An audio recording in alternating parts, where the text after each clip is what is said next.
Bismillahirrahmanirrahim. Alhamdulillah Rabbil Alamin. Wassalatu wassalamu ala sayyidil mursalin Muhammad ibn Abdullah wa ala alihi wa sahbihi wa man tabi'ahum bi ihsani ila yaumiddin. Allahumma 'allimna ma yanfa'una wa anfa'na bima 'allamtana wa zidna min fadlika 'ilman wa ta'lima innaka 'ala kulli shay'in qadir. Subhanaka la 'ilma lana illa ma 'allamtana innaka antal 'alimul hakim. Rabbi shrah li sadri wa yassir li amri wahlul 'uqdatam min lisani yafqahu qawli. Amin. Amma ba'd. Tuan-tuan yang dimuliakan oleh Allah Subhanahu wa taala, semalam kita telah berhenti pada bab yang ke-24 berkaitan dengan melihat Allah Subhanahu wa taala pada hari kiamat. Hari ini insya-Allah hari terakhir. Kalau boleh saya nak habiskan juga walaupun laju-laju, sebab kalau kita tangguh buat online ke apa, dia vibe dia tu dah tak sama dah.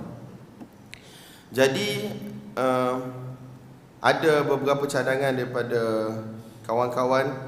Dia kata tempat-tempat yang dah disyarah tu memang kita akan bukanlah skip, baca dan lalulah. Yang kedua, hadis-hadis yang panjang tak perlu saya baca, tak perlu saya terjemah semuanya, cuma saya fokus kepada tempat yang menjadi dalil bagi tajuk bab yang telah dibuat oleh Al-Imam Al-Bukhari rahmatullahi alaih.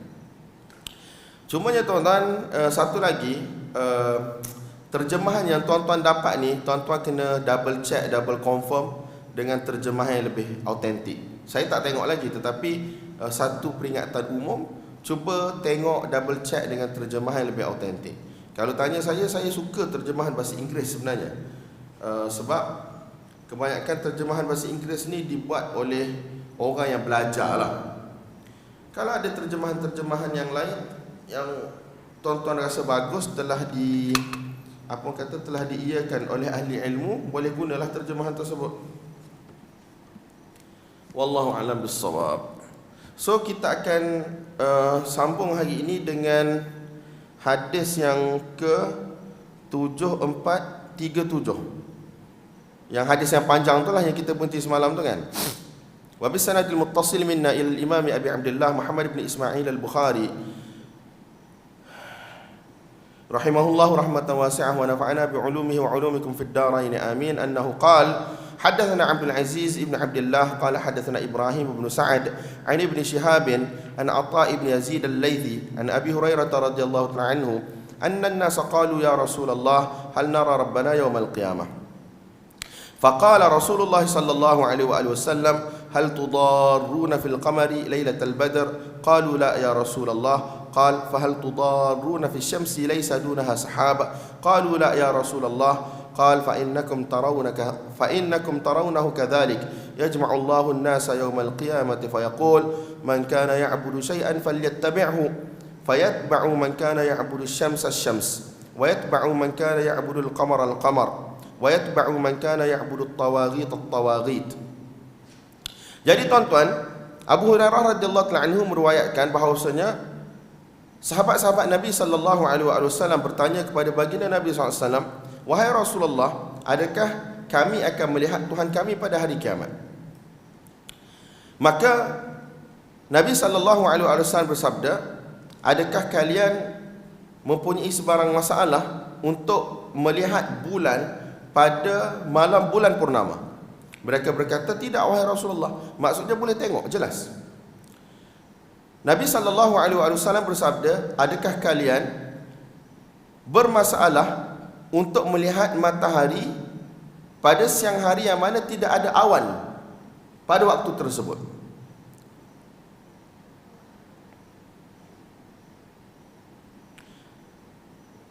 Maka mereka menjawab, tidak, kami tidak bermasalah, kami boleh nampak wahai Rasulullah SAW. Maka Nabi SAW bersabda, maka sesungguhnya kalian akan melihat Allah Subhanahu Wa Taala begitu. Maksudnya begitu ni ialah penglihatan yang mana tidak mempunyai sebarang masalah. Bukan Allah Subhanahu Wa Taala itu seperti bulan atau Allah Subhanahu Wa Taala itu seperti matahari, tidak. Sebagaimana tidak bermasalahnya kita melihat bulan dan juga matahari ataupun apa-apa objek tuan-tuan secara jelas, begitulah juga kita akan dapat melihat Allah Subhanahu Wa Taala dalam riwayat yang kita baca semalam, iyanan, iaitu dengan mata lendir kita, dengan mata kasar kita. Baginda Nabi sallallahu alaihi wasallam bersabda, Allah Subhanahu wa taala akan mengumpulkan umat manusia pada hari kiamat, dan Allah Subhanahu wa taala akan berkata, siapa yang menyembah sesuatu, maka hendaklah dia ikut sembahan dia. Pada hari tersebut Allah Subhanahu wa taala akan kelaskan manusia berdasarkan sembahan dia.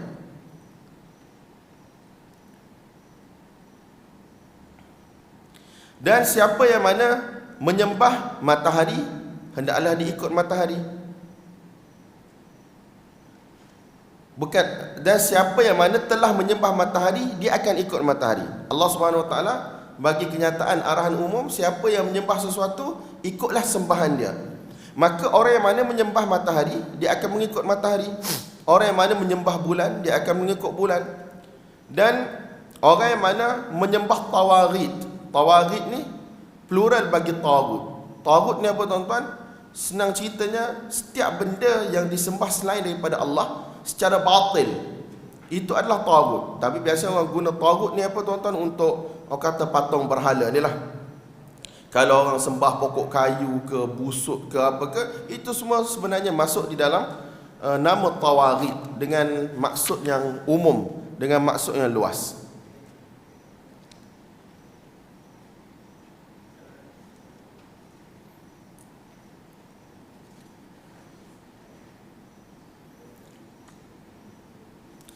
Shalom. Kemudian wa tabqa hadhihi al-ummatu fiha syafi'uha aw munafiquha, syakka Ibrahim.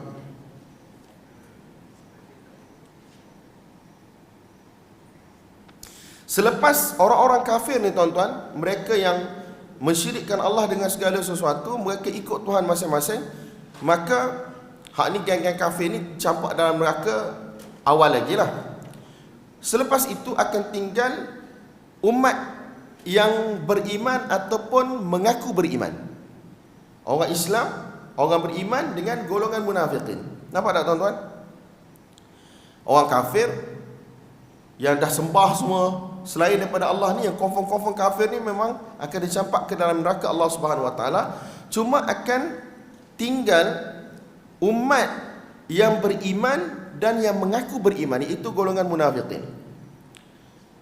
Fiha syafi'uha aw munafiquha, syakka Ibrahim. Ibrahim ni perawi, dia syak sama ada Nabi SAW sebut syafi'uha ataupun munafiquha. Jadi tuan-tuan, yang paling penting, orang beriman, orang Islam berserta dengan munafik ada dalam satu kumpulan lagi. Allah Subhanahu wa taala, kalau kita guna bahasa mudah kita, Allah Taala nak tipu mereka lah. Sebab mereka merasakan mereka mengaku mereka Islam dalam kehidupan dunia, dan mereka nak tipu, yukhadi'un Allah wa rasulah, mereka nak tipu Allah dan juga Rasulnya dalam kehidupan dunia. Jadi pada hari kiamat, Allah letak mereka bersama dengan orang beriman, dengan orang Islam. Tipu dia bukanlah tipu, kita kata macam balasan setimpal tipuan di dunia dulu, macam tu pada hari kiamat. Tapi mereka tidak ada cahaya mereka tersendiri. Itu dalam surah Hadid, mereka kata, unzuruna, tunggu kami, naqtabis min nurikum, kami ingin dapat sedikit daripada cahaya kamu. Orang beriman akan berjalan dengan cahaya yang Allah Subhanahu wa taala bagi kepada mereka, mengikut tahap iman, amal masing-masing lah. Tapi orang munafik dia tak ada cahaya. Jadi dia kata, unzuruna, tunggu kami, naqtabis min nurikum, kami nak ambil ataupun kami nak tumpang daripada cahaya kamu. Fayatihimullahu fayaqul ana rabbukum fayaqulun hadha makanuna hatta ya'tiyana rabbuna. Kemudian datanglah Allah Subhanahu wa taala kepada mereka, perkataan ya'ti, itian, iaitu datang ni tuan-tuan, dengan datang yang layak bagi Allah Subhanahu wa taala. Walaupun orang tak suka perkataan yang layak bagi Allah ni, macam mana? Itu yang ulama kita sebut. Itian, datang dengan cara yang layak bagi Allah Subhanahu wa taala, kita tak payah fikir panjang, tak payah bersembang panjang.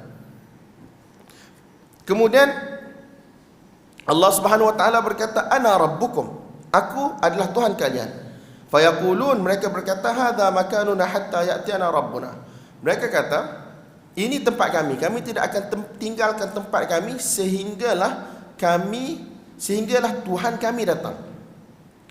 Fa idza jaa rabbuna arafnah, apabila Allah datang, kami akan kenal Allah. Kenal Allah dengan macam mana tuan-tuan? Dengan sifat-sifat Allah yang Allah Subhanahu Wa Taala telah beritahu di dalam wahyu dan yang telah diberitahu oleh baginda Nabi sallallahu alaihi wasallam di dalam hadis-hadis yang sahih.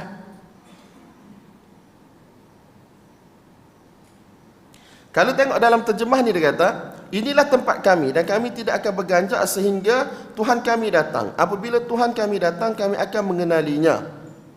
Maka setelah itu Allah datang kepada mereka dalam gambaran yang mereka kenal. Lalu berfirman, dalam gambaran. Kalau duk kira, kalau orang yang keras dengan aliran dia, ni tak boleh terjemah belaka ni tuan-tuan. Tapi nak macam mana? Kalau dia tak terjemah, dia buang nas. Kalau dia terjemah, nampak macam kita pula tapi tak mengaku macam kita. Itu ialah masalah dia. Kita tetap macam mana tuan-tuan?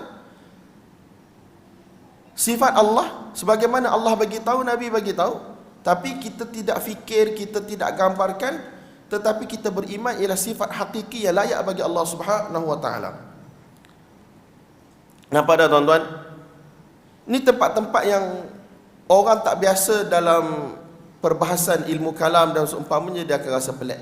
Tetapi kali pertama mungkin Allah Subhanahu Wa Taala tidak zahirkan sifat-sifat dia, ataupun hanya dengan suara sahaja dia kata kami akan duduk di sini, kami tidak akan ikut siapa-siapa kecuali datangnya Tuhan kami yang kami telah kenal dengan yang kecuali datangnya kepada kami Tuhan kami yang kami kenali. Kenal macam mana? Bukan pernah jumpa pun tuan-tuan. Maksudnya kenal melalui sifat-sifat yang Allah Subhanahu Wa Taala sebut dalam Quran, baginda Nabi sallallahu alaihi wasallam sebut dalam hadis-hadis yang sahih yang sampai kepada kita. Wa tabqa hadhihi al-ummah fiha syafi'uha aw munafiquha syakka Ibrahim fayatihimullahu fayaqul ana rabbukum. Sebab Allah kalau datang pun Allah boleh tutup hijab daripada manusia tidak lihat Allah Subhanahu Wa Taala, sehinggalah mereka kata kami akan kekal di sini, will remain here, kami akan berada di sini sehinggalah datangnya Tuhan kami. Kalaulah Tuhan kami datang, kami akan kenal Tuhan kami. Fayatihimullahu fi suratihi allati ya'rifun. Maka Allah Subhanahu Wa Taala datang dalam gambaran yang mereka kenali. Sini disebut dalam gambaran, ataupun surah ni nak terjemah macam mana tuan-tuan? Dalam gambaran yang mereka kenali. Ataupun kalau kita sebut bentuk kan panjang pula panjang pula bergaduh dia. Tapi senangnya Allah datang dalam keadaan pun tuan-tuan faham kan? Keadaan, bentuk, surah, gambar. Jadi Allah Ta'ala datang dan kami akan kenal Allah Subhanahu Wa Ta'ala. Fayatihimullahu fi suratihi allati ya'rifun fayaqul ana rabbukum. Aku adalah Tuhan kalian. Fayaqulun anta rabbuna. Selepas itu mereka berkata kamu adalah Tuhan kami. Fayattabi'unah, dan mereka mengikuti Allah Subhanahu Wa Ta'ala. Wa yudrabu as-siratu baina dhahri jahannam, dan titian sirat akan dibentangkan antara dua penjuru jahannam. Fa akunu ana wa ummati awwala man yujizuha. Aku dan umatku adalah kelompok pertama yang akan melintas sirat tersebut. Wala yatakallamu yawma idzin illa ar-rusul. Pada hari tersebut tidak akan bercakap kecuali para rasul. Wa da'war rusul yawma idzin Allahumma sallim sallim. Doa para nabi pada hari tersebut ialah ya Allah selamatkanlah, selamatkanlah. Wa fi jahannam kalalib mithlu syaukis sa'dan. Dan di dalam neraka tu, neraka ni macam satu kawah kan, tuan-tuan tahu kan, yang mana dibawa oleh para malaikat, yang mana ada berapa beribu daripada rantai besi ni. Tuan-tuan baca dalam tafsir surah Al-Mulk, tuan-tuan akan jumpa, dan diletakkan sirat, dan di dalam neraka itu adanya cangkuk-cangkuk. Wa fi jahannam kalalib, adanya cangkuk-cangkuk mithlu syaukis sa'dan. Sa'dan ni satu pokok yang ada di jazirah Arab yang mempunyai duri-duri yang besar. Hal ra'aitumus sa'dan? Nabi SAW tanya, pernahkah kamu lihat as-sa'dan? Qalu na'am ya Rasulullah. Mereka kata kami pernah lihat sa'dan. Qal fa innaha mithlu syaukis sa'dan ghaira annahu la ya'lamu qadru 'idhamiha aw la ya'lamu qadra 'idhamiha illa Allah. Dia lebih kurang macam sa'dan, tetapi dia punya saiz besar dia tu tidak ada yang tahu kecuali Allah Subhanahu Wa Taala. Takhtafun nas khatafa yakhtifu. Tuan-tuan punya baris dia letak apa? Ke boleh dua-dua?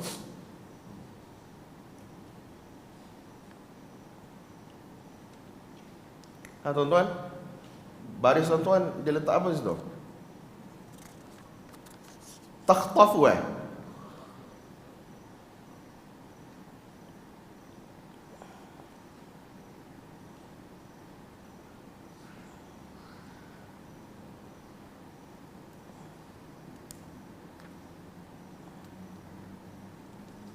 Cetak adik sini. Sini dia letak baris takhtafu. Saya baca ikut apa yang dia sebut, ialah takhtafun nasa bi'amalihim. Cangkuk-cangkuk tersebut yang seperti duri sa'adan itu akan menarik manusia, akan kait manusia berdasarkan amalan-amalan mereka.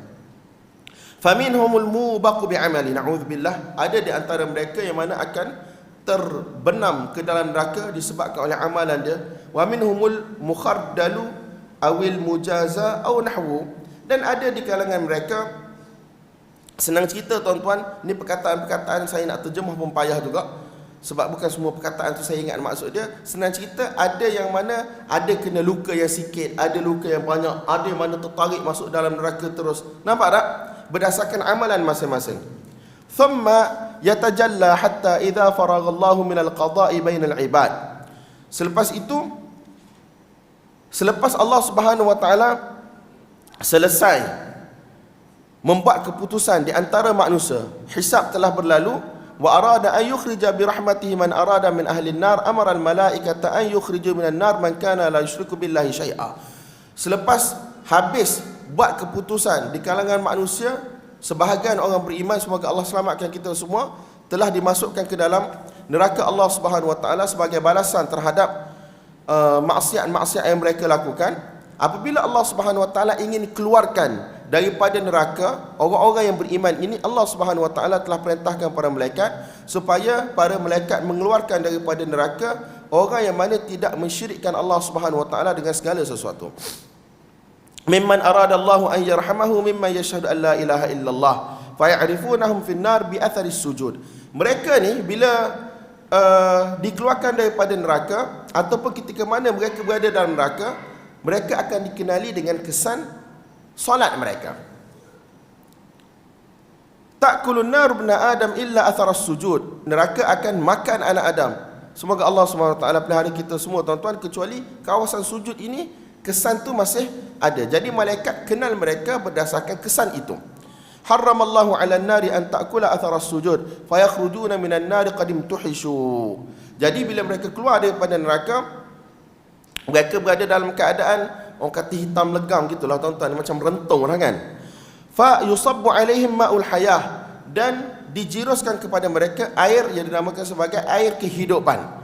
Fayambutun tahtahu kama tambutul hibbatu fi hamilis sail. Jadi pada waktu tersebut tuan-tuan, kan daging-daging semua dah hancur lebur. Jadi Allah Subhanahu wa taala hidupkan kembali mereka dengan air tersebut. Jadi elok baliklah, itu senang cerita. Summa yafrughullahu minal qada' bainal ibad wa yabqa rajulun muqbilun biwajhihi 'ala an-nar wa akhiru ahli an-nar dukhulan lil jannah. Sehinggalah tiba orang yang paling terakhir keluar daripada neraka dan akan masuk ke dalam syurga. Fayaqul, Rabb, isrif wajhi 'anil nar. Ni kita dah baca semalam. Orang tu dia minta supaya Allah Subhanahu wa taala palingkan wajah dia daripada neraka. Fa innahu qad qashabani rihuha wa ahraqani dhaka'uha fayad'u Allah bima syaa yad'uhu thumma yaqulu Allah hal asaita in u'tita dhalika an tas'alani ghairah. Kita dah cerita semalam. Allah tanya, adakah ini yang last permintaan kamu supaya aku palingkan wajah kamu daripada neraka? Kalau aku bagi yang ni, kamu nak minta yang lain tak? Dia kata tidak. Sebagaimana kita dah beritahu semalam, fayaqulu la wa izzatika la as'aluka ghairah wa yu'ti rabbahu min uhudin wa mawathiq ma sya'. Dia berjanji dengan Allah, ya Allah aku janji. Tengok ni, dalam riwayat dia kata uhud wa mawathiq, janji. Bukan dia cakap sekali. Manusia gaddar, satu orang yang mana selalu memungkiri janji. Manusia tuan-tuan. Fayasrifullahu wajhahu 'anil nar. Allah Ta'ala palingkan muka dia daripada neraka. Fa idza aqbala 'ala al-jannah wa ra'aha sakata ma syaa Allahu an yaskut. Bila Allah palingkan muka dia ke syurga, dia tengok syurga. Untuk satu tempoh dia senyap, dia tak cakap apa. Nampak tak tuan-tuan? Thumma yaqul, Rabb, qaddimni ila babil jannah. Ya Allah, dekatkanlah aku ke pintu syurga. Tadi dia tengok daripada jauh je, sekarang dekatkanlah aku ke pintu syurga. Fayaqulu Allahu lahu, alasta qad a'taita uhudaka wa mawathiqaka alla tas'alani ghaira alladhi u'tita abada. Bukankah kamu dah berjanji, kamu tak nak minta apa-apa dah selepas aku bagi kepada kamu apa yang kamu minta tadi? Wailaka ya ibna Adam, ma aghdarak. Celakalah kamu wahai anak Adam. Alangkah aghdarak ni orang mana sangat tidak menepati janji, orang mana sangat khianat dengan janji dia. Fayaqul ay Rabb wa yad'u Allah hatta yaqul hal asaita in u'tita dhalika an tas'ala ghayrah fayaqul la wa 'izzatika la as'aluka ghayrah wa yu'ti ma syaa min 'uhud wa mawathiq fayuqaddimuhu ila babil jannah. Panjang cerita lepas berjanji. Apa yang berlaku tuan-tuan? Allah Taala letak dia dekat dengan pintu syurga. Itu kesimpulan dia. Fa idza qama ila babil jannati fahaqat lahu al jannatu fara'a ma fiha min al habrati was surur. Kemudian dia dapat, bila duduk depan pintu syurga tu, terlihatlah oleh dia akan apa yang ada di dalam syurga, dengan kegembiraan, dengan kecantikan, dengan kesenangan. Fayaskutu masya Allahu ayaskut, dia senyap sebab dia dah bagi janji pada Allah. Tapi anak Adam, dia akan minta dengan Allah Subhanahu wa taala. Thumma yaqulu ay Rabb adkhilni al-jannah fayaqulu Allah alasta qad a'tayta 'uhudaka wa mawathiqaka alla tas'ala ghayra ma u'tit fayaqul wailaka ya ibn Adam ma aghdarak. Ini terjemahan lebih kurang yang tadi tuan-tuan. Fayaqul ay Rabbi la akunanna ashqa khalqik. Patu anak Adam tu kata, ya Allah, aku tidak akan sekali-kali menjadi hamba engkau yang paling celaka, yang paling tidak ada nasib baik. Fala yazal yad'u hatta yadhhak Allah minhu. Dia berdoa sehinggalah Allah Subhanahu wa taala gelak. Fa idza dhahika minhu qala lah, bila Allah Taala gelak dengan cara yang layak bagi Allah Subhanahu wa taala, maka Allah Subhanahu wa taala bercakap kepada lelaki tersebut, udkhulil jannah, masuklah kamu ke dalam syurga. Fa idza dakhalaha qala Allah lahu tamanna fasala rabbahu wa tamanna. Bila masuk syurga, Allah kata pada dia, mintalah, hajatilah apa yang kamu kehendaki. Dan dia minta dengan Allah, dia nyatakan hajat, dia berhajat, dia fikir apa hajat dia. Hatta inna Allah la yudhakkiruhu yaqul kadza wa kadza. Lepas dia minta, manusia ni kan ilmu dia sempit, tak pernah tengok syurga.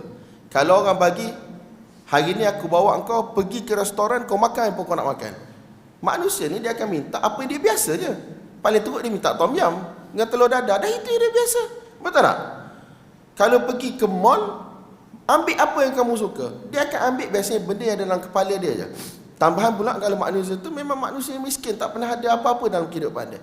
Jadi orang ni tak pernah duduk dalam syurga tuan-tuan, duduk di dunia. Jadi Allah Ta'ala ingatkan dia, ataupun Allah Ta'ala bagi hint pada dia, ada lagi ke nak minta?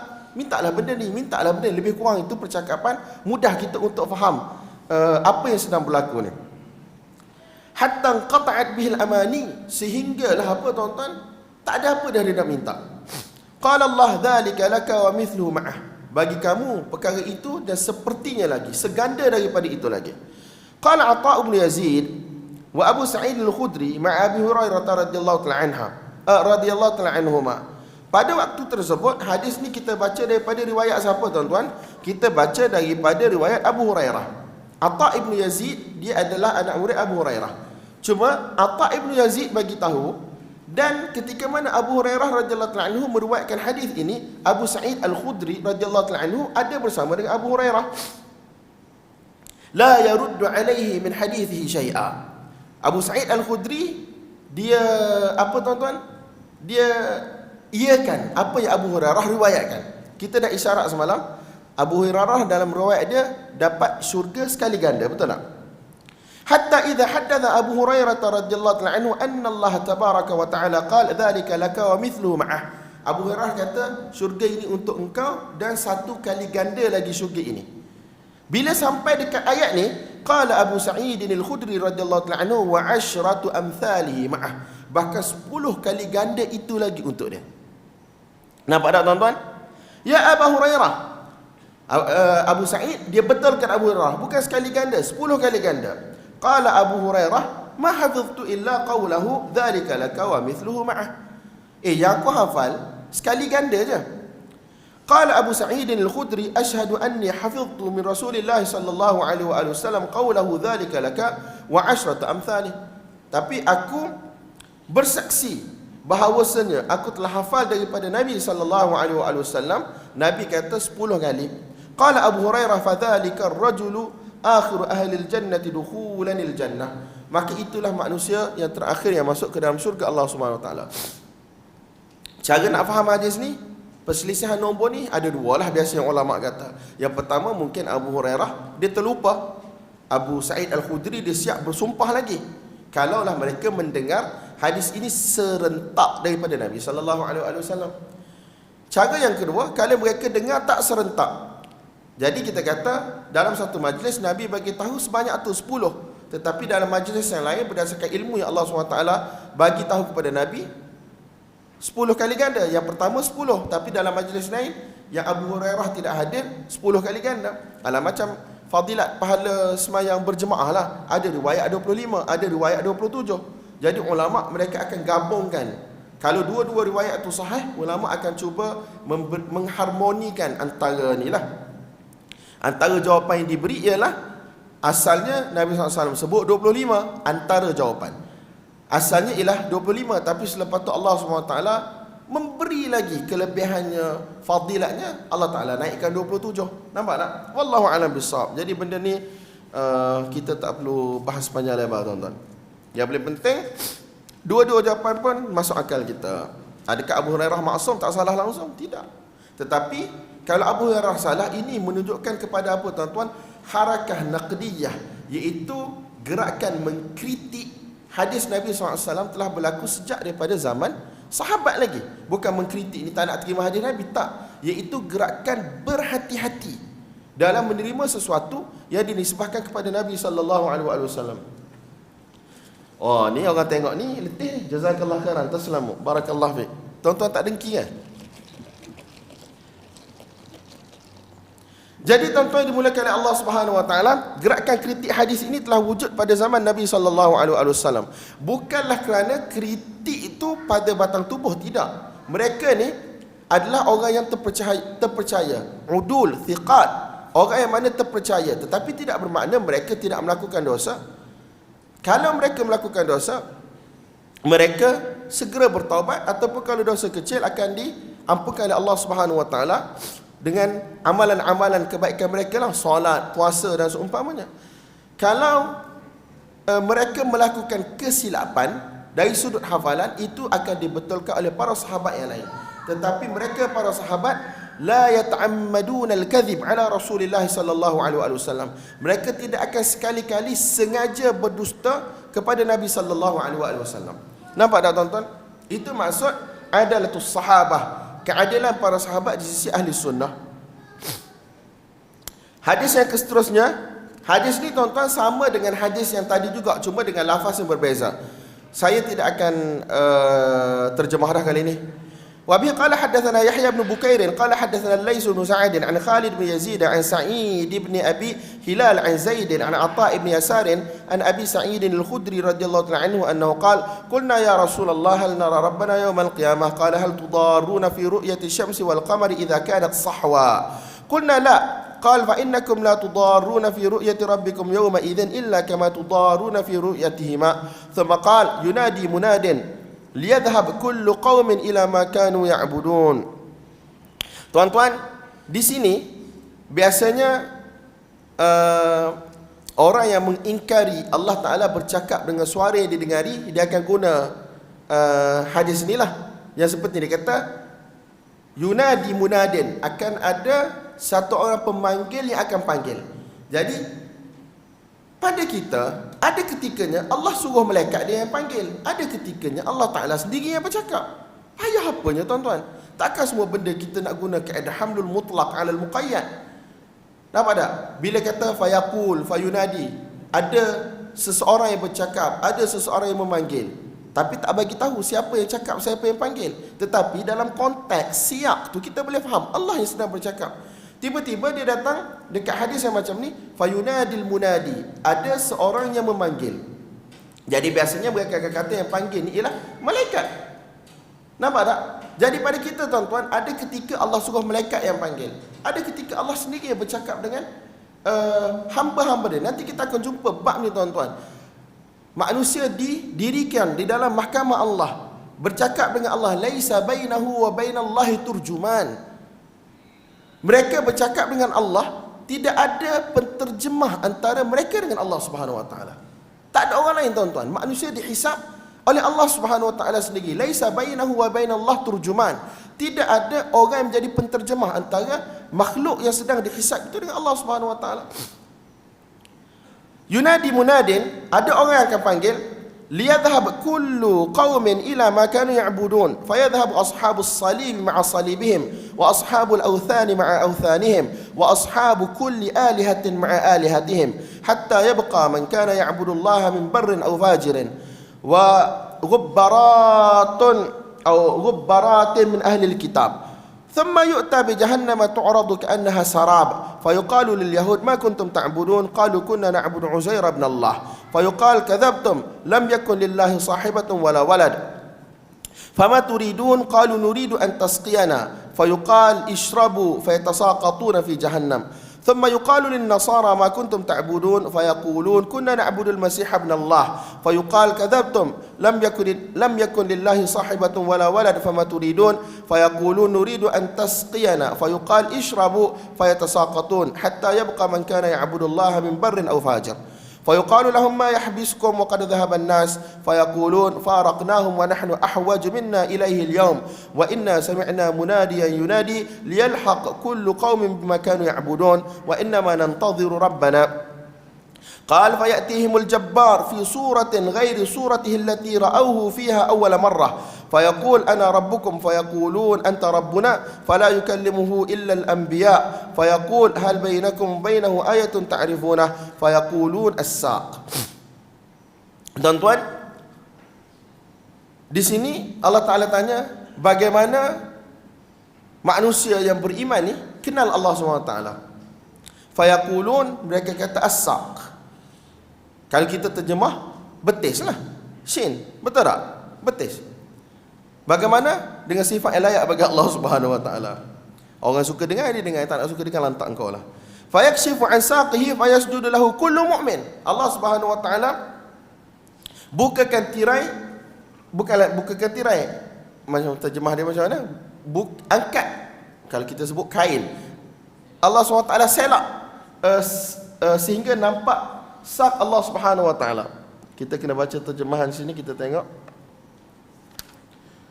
Tuan-tuan jangan fikir yang pelik-pelik tuan-tuan. Nak buat macam mana? Kita datang belajar kitab tauhid kan. Dan memang kitab ni adalah untuk rad kepada Jahmiyah, untuk lawan golongan Jahmiyah.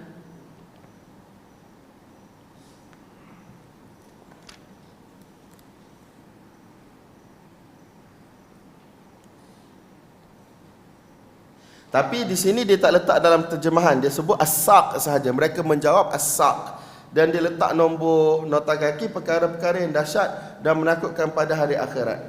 Rujuk tafsir Ibnu Katsir pada surah Al-Qalam. Dan dia tak terjemah. Hak tak terjemah ni tahan sikit. Lalu dia menyingkapkan saqnya, maka bersujudlah setiap mukmin kepadanya. Tu saya kata, kadang-kadang tempat-tempat macam ni dia mengikut kepada jemaah yang tashih penterjemahan pada waktu tersebut. Ala kullin, kita beriman. Fayaquluna as-saq fayakshifu an saqihi fayasjudu lahu kullu mu'min wa yabqa man kana yasjudu lillah riya'an wa sum'atan. Pada waktu tersebut orang beriman yang betul-betul beriman, mereka semua akan sujud pada Allah, kecuali orang yang mana buat-buat sujud pada Allah dalam kehidupan dunia dulu, iaitu golongan munafikin. Mereka tidak boleh bersujud pada hari tersebut. Maka kenallah mereka ni adalah golongan yang tidak beriman dengan iman yang sebenarnya. Nampak tak tuan-tuan? Wa yabqa man kana yasjudu lillahi riya'an wa sum'atan fayadhhabu kayma yasjuda fayaudu dhahru tabaqan wahida. Dia cuba juga pada hari tersebut untuk sujud, tapi tak boleh. Jadi berdiri balik. Thumma yu'ta bil macam mana dalam ayat Quran tu? Macam mana ayat dia? Yang yauma yud'auna ila sujudi fala yastati'un. Pada hari tersebut mereka dipanggil untuk sujud, mereka tidak mampu untuk sujud. Dalam Quran Allah sebut tuan-tuan. Kemudian thumma yu'ta bil jisri fayuj'alu baina dhahrai jahannam. Yang ni disebut jisr. Jisr ni yang sirat tadi itulah, dia kata tempat yang akan dilintasi oleh umat manusia itu. Qulna ya Rasulullah wa mal jisru? Qal madhadatun mazillah alaihi khatatif wa kalalib wa hasakatun mufaltahatun laha syaukatun uqaifa'u takunu binajdin yuqal laha sa'dan. Senang cerita, ini adalah sifat bagi sirat tersebut. Bukan yang senang, bukan yang mudah, dan ialah sirat hakiki. Tidak sebagaimana yang difahami oleh majoriti Mu'tazilah. Dia kata itu bukan sirat, bukan orang kata titian sirat yang hakiki, tetapi ia adalah merujuk kepada dia merujuk kepada apa? Merujuk kepada kesusahan dan kedahsyatan pada hari kiamat. Ahli sunnah mensabitkan sirat, titian yang hakiki yang orang kena lalu. Al-mu'minu 'alaiha kat-tarfi wa kal-barqi wa kal-rihi wa ka-ajawidil khayli war-rikab fanajan musallaman wa najan makhdus wa makdus fi nari jahannam hatta yamurra akhiruhum yushabu sahaba fama antum bi ashadda li munashadatan fil haqq qad tabayyana lakum minal mu'mini yawma idzin lil jabbar wa idza ra'u annahum qad najaw fi ikhwanihim yaqulun rabbana ikhwanuna alladhina kanu yusalluna ma'ana wa yasumuna ma'ana wa ya'maluna ma'ana fayaqulu Allah ta'ala idhabu faman wajadtum fi qalbihi mithqala dinarin min imanin fa akhrijuh wa yuharrimu Allah suwarahum 'ala an-nar.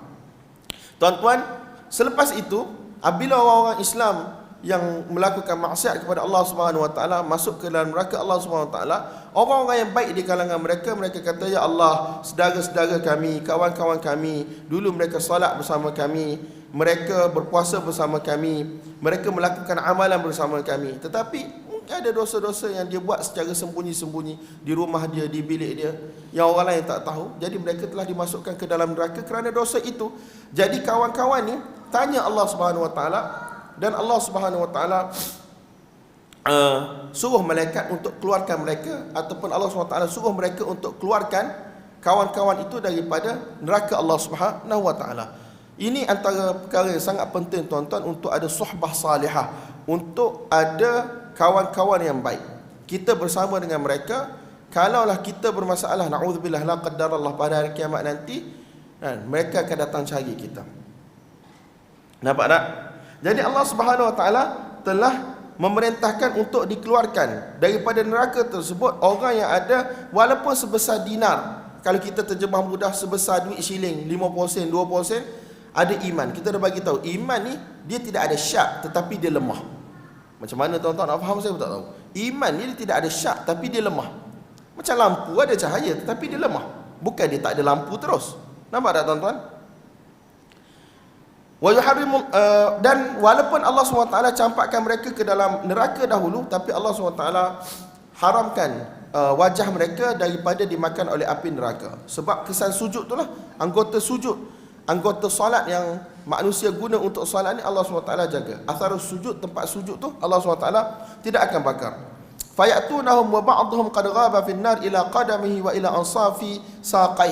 Dan manusia dalam neraka macam-macam, tuan-tuan. Ada yang tenggelam sampai ke lutut, ada tenggelam sampai ke betis, ada yang tenggelam sampai ke peha, mungkin sampai ke dada, berdasarkan amalan masing-masing. Fa yukhrijuna man arafu, maka mereka mengeluarkan siapa yang mereka kenal. Thumma ya'udun fa yaqul idhabu faman wajadtum fi qalbihi mithqala nisfi dinarin fa akhrijuh. Tadi kalau berat iman dia 1 dinar, katalah duit 50 sen. Sekarang berat dia separuh daripada dinar. Jadi keluarkan juga dari neraka. Fayukhrijuna man arafu. Kemudian mereka keluarkan siapa mereka kenali, yang mana iman mereka separuh dinar tu berat dia. Thumma ya'uduna fayaqul idhabu fama wajadtum fi qalbihi mithqala dharratin min imanin fa akhrijuh fayukhrijuna man arafu. Qala Abu Sa'id fa in lam tusaddiqu faqra'u. Selepas habis hadis ini dibaca oleh Abu Sa'id, Abu Sa'id radhiyallahu ta'ala anhu kata, innallaha la yadhlimu mithqala dharratin wa in taku hasanatan yudha'ifha. Allah Subhanahu wa taala tidak akan sekali-kali menzalimi umat manusia walaupun sebesar semut hitam. Kalau ada kebaikan iman walaupun sebesar semut hitam, Allah Subhanahu wa taala akan bagi balasannya. Jadi tidaklah kerana dosa-dosa orang tu yang banyak yang dibuat di dunia, dia akan dikekalkan ke dalam neraka Allah Subhanahu wa taala, dan Allah Subhanahu wa taala buat tak tahu tentang iman yang ada tu walaupun sebesar semut hitam. Tidak. Innallaha la yadhlimu mithqala dzarrah wa in taku hasanatan yudha'ifha. Walaupun benda tu kecil, Allah Subhanahu wa taala dengan sifat pemurahnya, Allah Subhanahu wa taala akan gandakan. Kemudian Abu Sa'id Al-Khudri meneruskan riwayat, dia kata fayashfa'un nabiyyun wal malaikatu wal mu'minun. Jadi tuan-tuan, yang boleh bagi syafaat dengan izin daripada Allah pada hari kiamat, para nabi, malaikat dan juga orang yang beriman. Orang beriman boleh bagi syafaat. Nampak tak? Ulama-ulama boleh bagi syafaat. Hufazul Quran insya-Allah boleh bagi syafaat. Fayaqulul Jabbar, Allah Subhanahu wa taala yang Maha Perkasa akan berkata, baqiyat syafaati. Sekarang semua orang dah bagi syafaat dan Allah yang dah pemilik syafaat. Sekarang aku punya turn pula. Fayaqbidu qabdatan minan nar. Allah Subhanahu wa taala senang cerita, kalau bahasa mudah kita, kaut daripada neraka dengan satu kautan. Fayukhriju aqwaman qadim tuhishu. Allah Subhanahu wa taala keluarkan daripada neraka tersebut sekumpulan manusia yang mana mereka ni telah, orang kata, terbakar hitam legam, daging-daging luruh. Fayulqauna fi nari, fayulqauna fi nahar, dan mereka dicampakkan ke dalam satu sungai, bi afwahil jannah, di orang kata permukaan syurga ataupun dekat dengan kawasan syurga. Yuqalu lahu ma'ul hayah, dinamakan sebagai air kehidupan. Fayambutuna fi hafataihi kama tambutul hibbatu fi hamilis sail. Qad ra'aytumuha ila janibis sakhrah ila janibis syajarah, fama kana ila syamsi minha kana akhdar, وما كان منها إلى الظل كان أبيض فيخرجون كأنهم اللؤلؤ فيجعل في رقابهم الخواتيم فيدخلون الجنة فيقول أهل الجنة هؤلاء عتقاء الرحمن أدخلهم الجنة بغير عمل عملوه ولا خير قدموه فيقال لكم ما رأيتم ومثله معه. Tuan-tuan, hadis yang seterusnya terjemahan tu boleh baca sendiri dah, sebab dia punya isi kandungan lebih kurang sama je. Ini pun hadis syafaat yang kita dah baca semalam. وقال حجاج ابن منهل قال حدثنا حمام بن يحيى قال حدثنا قتادة عن أنس رضي الله تعالى عنه أن النبي صلى الله عليه وسلم قال يحبس المؤمنون يوم القيامة حتى يهموا بذلك فيقولون لو استشفعنا إلى ربنا فيريحنا من مكاننا فيأتون آدم فيقولون أنت آدم أبو الناس خلقك الله بيده وأسكنك جنته وأسجد لك ملائكته وعلمك أسماء كل شيء لتشفع لنا عند ربك حتى يريحنا من مكاننا هذا قال فيقول لست هناكم قال ويذكر خطيئته التي أصاب. Dalam riwayat sebelum ini, Nabi Adam tak sebutkan dia punya kesilapan yang dia buat, tapi dalam riwayat ini sebut aklahu minasyajarati wa qad nuhiya anha walakin itu nuhan awwal nabiyyin ba'athahu Allah ila ahli al-ard fayatuna nuhan fayaqulu lastu hunakum wa yadhkuru khati'atahu allati asab su'alahu rabbahu bighairi ilmin ولكن ائتوا إبراهيم خليل الرحمن قال فيأتون إبراهيم فيقول إني لست هناكم ويذكر 3 كلمات كذبهن ولكن ائتوا موسى عبدا آتاه الله التوراة وكلمه وقربه نجيا قال فيأتون موسى فيقول إني لست هناكم ويذكر خطيئته التي أصاب قتله النفس ولكن ائتوا عيسى عبد الله ورسوله وروح الله وكلمته قال فيأتون عيسى فيقول لست هناكم ولكن ائتوا محمدا صلى الله عليه وآله وسلم عبدا غفر الله له ما تقدم من ذنبه وما تأخر فيأتوني فأستأذن على ربي في داره. Ni kalau kita baca terjemahan ni, orang sakit hati pula ni tuan-tuan.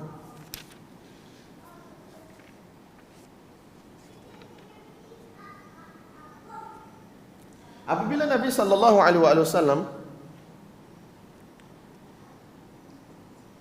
pergi bertemu dengan Allah SWT, dia kata Allah berada di dalam rumahnya. Kalau terjemah mudah kita, fi dari, dalam rumahnya. Tapi sini dia kata aku meminta izin kepada Tuhanku di darnya. Di darnya ialah dia buat kurungan syurganya. Tapi istilahnya penggunaan perkataan telah berada di dalam rumahnya dan seumpamanya tu. Fi tu. Dulu orang duk bergaduh yang fi sama tu. Hak ni fi darillah, di dalam rumah Allah. Jadi tuan-tuan, memang benda tak akan berkesudahan. Kalau kita tak nak taslim, kita tak nak terima, memang tak akan berkesudahan. Akan berlaku perdebatan. Kita tuan-tuan, bila Nabi cakap, kita terima je lah. Kita terima macam mana, wallahu alam. Yang paling penting, usaha masuk syurga. Nampak tak tuan-tuan? So, Nabi SAW bersabda, mana ni?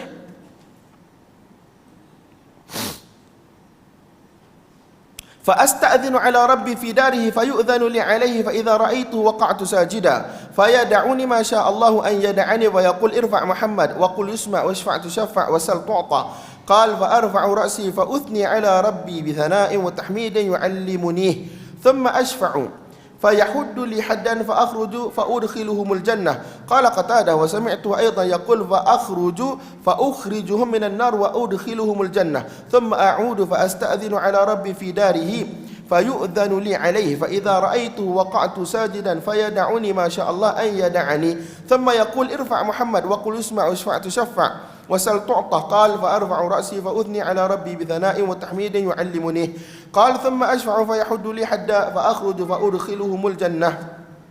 قال قتادة وسمعته يقول فأخرجهم من النار وأدخلهم الجنة ثم أعود الثالثة فأستأذن على ربي في داره فيؤذن لي عليه فإذا رأيته وقعت ساجدا فيدعني ما شاء الله أن يدعني ثم يقول ارفع محمد وقل يسمع واشفع تشفع وسل تعطى. قال فأرفع رأسي فأثني على ربي بثناء وتحميد يعلمنيه. قال ثم أشفع فيحد لي حدا فأخرج فأدخلهم الجنة. قال قتادة وقد سمعته يقول فأخرجهم من النار وأدخلهم الجنة حتى ما يبقى في النار إلا من حبسه القرآن أي وجب عليه الخلود. Kita dah baca semalam tuan-tuan. Qala thumma talal ayah asa an yab'athaka rabbuka maqaman mahmuda. Qala wa hadha al-maqam al-mahmud alladhi wu'idahu nabiyyukum sallallahu alaihi wa alihi wasallam. Inilah maqam mahmud, kedudukan terpuji yang tinggi Allah bagi kepada Nabi Muhammad SAW, iaitu untuk keluarkan umat manusia, iaitu untuk memberi syafaat kepada umat manusia. وبه قال حدثنا عبيد الله بن سعيد بن إبراهيم قال حدثني عمي قال حدثنا أبي عن صالح عن ابن شهاب أنه قال حدثني أنس بن مالك رضي الله عنه أن رسول الله صلى الله عليه وآله وسلم أرسل إلى الأنصار فجمعهم في قبة وقال لهم اصبروا حتى تلقوا الله ورسوله فإني على الحوض.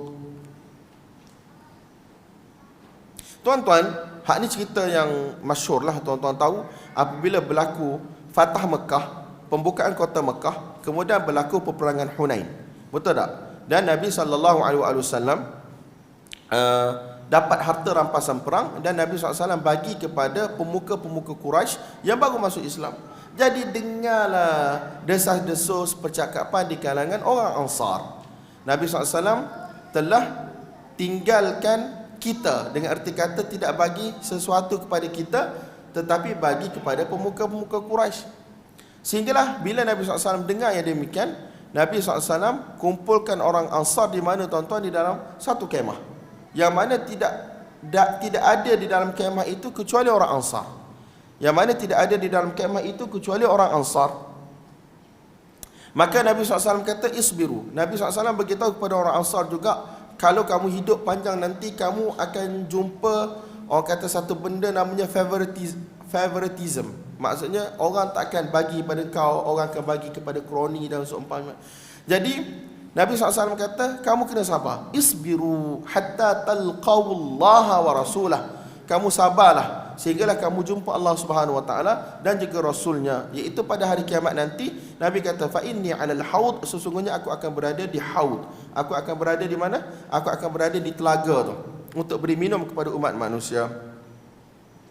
Cuma di dalam ni tak adalah pula sebut lihat Allah Subhanahu wa taala.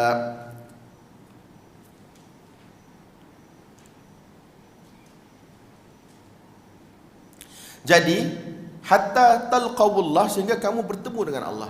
Jadi kalau kita gabung semua riwayat yang ada, bertemu dengan Allah ialah lihat Allah lah. Nampak tak tuan-tuan?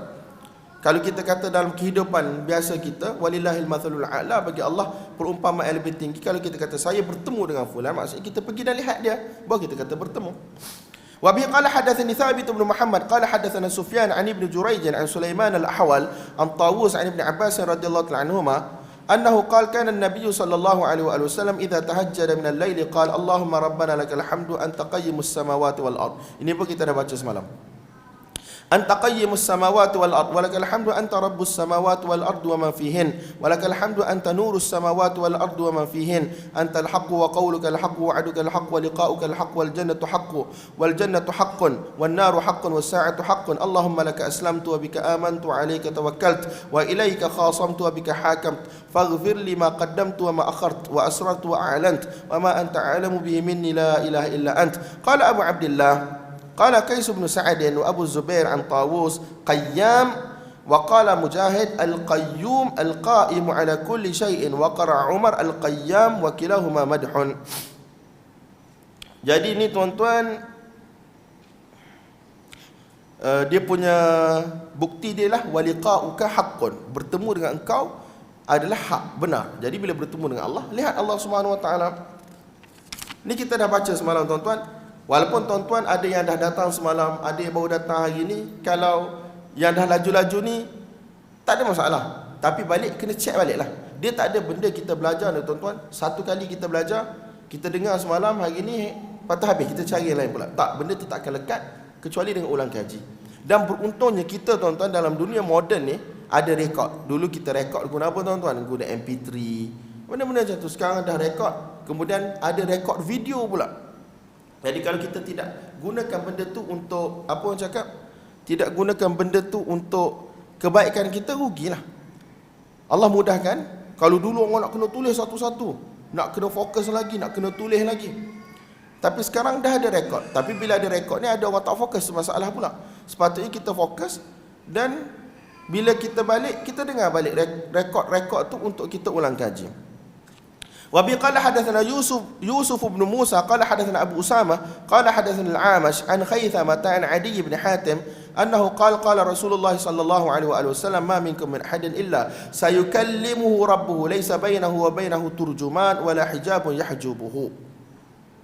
Baginda Nabi sallallahu alaihi wasallam bersabda, tidak ada seseorang pun daripada ataupun dalam kalangan kalian, kecuali, maksud setiap seorang, kecuali Allah SWT akan bercakap dengan dia. Tidak ada antaranya dan antara Allah turjuman, penterjemah. Tuan-tuan, kalaulah bercakap ini dengan erti kata masukkan maklumat dalam hati, sebagaimana golongan Asy'ariyah akan cakap, tak perlu kepada penterjemah, tak perlu sebut pasal terjemah, tak perlu sebut pasal bahasa tuan-tuan, sebab maklumat masuk dalam hati terus. Betul tak? Tapi bila disebut laisa bainahu wa bainahu turjuman, tidak ada penterjemah antara Allah dan juga manusia, itu dengan erti kata bukan maklumat yang masuk direct dalam hati. Maksudnya ada bahasa yang digunakan, ada suara yang didengari. Lagu mana tuan-tuan yang layak bagi Allah SWT? Kalau tak, Nabi SAW tak perlu sebut laisa bainahu wa bainahu turjuman. Tidak ada di antara manusia dan Allah itu turjuman, iaitu penterjemah. Kalau itu adalah orang kata pencerahan maklumat yang terus masuk dalam hati. Nampak tak? Tuan-tuan faham apa yang saya cuba sampaikan? Wala hijabun yahjubuh. Pada hari tersebut tidak ada hijab yang akan menghijabi antara manusia dan Allah itu. Jadi di sini maudhi'ut tarjamah. Di sini dalil bahawasanya manusia akan melihat Allah Subhanahu wa taala pada hari kiamat dengan mata kasar. Wa biqal, lagu mana? Wallahu alam. Wa bi qala hadatsana Ali bin Abdullah qala hadatsana Abdul Aziz ibn Abdul Samad an Abi Imran an Abi Bakr bin Abdullah bin Qais an abihi an Nabi sallallahu alaihi wasallam annahu qala jannatani min fiddatin aniyatuhuma wa ma fihima wa jannatani min dhahabin aniyatuhuma wa ma fihima wa bainal qaumi wa bain an yanzuru ila rabbihim illa ridaul kibri ala wajhihi fi jannati adn. Tuan-tuan, Nabi SAW kata ada dua syurga. Hak ni tuan-tuan baca dalam surah apa? Dalam suratul Rahman tu kan. Dua syurga, yang mana satu syurga tu yang mana dia punya pinggan, mangkuk dan apa semua ada dalam dua syurga tu adalah daripada perak. Dan ada, bukan perak negeri Perak tau. Dan dua syurga yang mana semua benda dalam tu adalah daripada emas. Dan antara nikmat besar bagi ahli syurga ialah mereka akan dapat lihat Allah Subhanahu wa taala pada hari kiamat. Jadi yang menghalang daripada lihat Allah ni adalah ridaul kibr, iaitu satu tirai kain, ataupun kita nak terjemah macam mana ya tuan-tuan? Saya kena berhati-hati juga ni. Bahaya. Nanti orang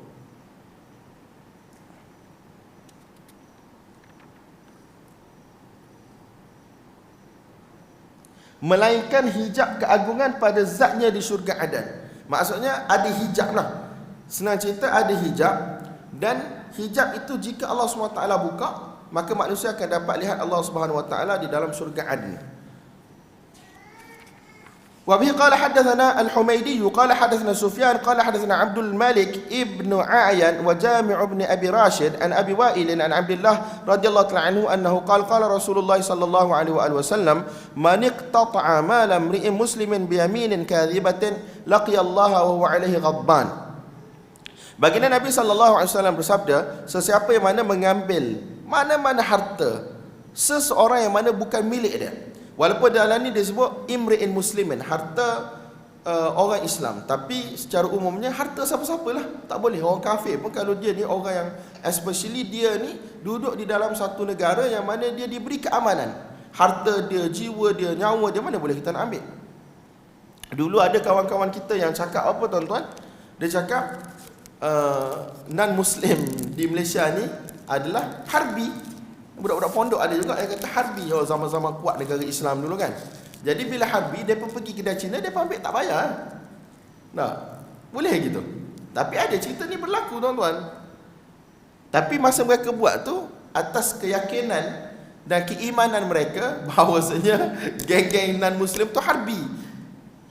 Tambahan pula kalau isu-isu hudud negara Islam, ada orang yang zahirkan, orang kata macam orang kata zahirkan, apa orang cakap, penentangan lah terhadap agenda, bukanlah agenda, kita kata antara perjuangan yang dibuat oleh parti politik PAS dan seumpamanya. Jadi pada waktu tu tuan-tuan nampaklah pertentangan yang sangat kuat. Tuan-tuan hidup zaman tu, betul tak?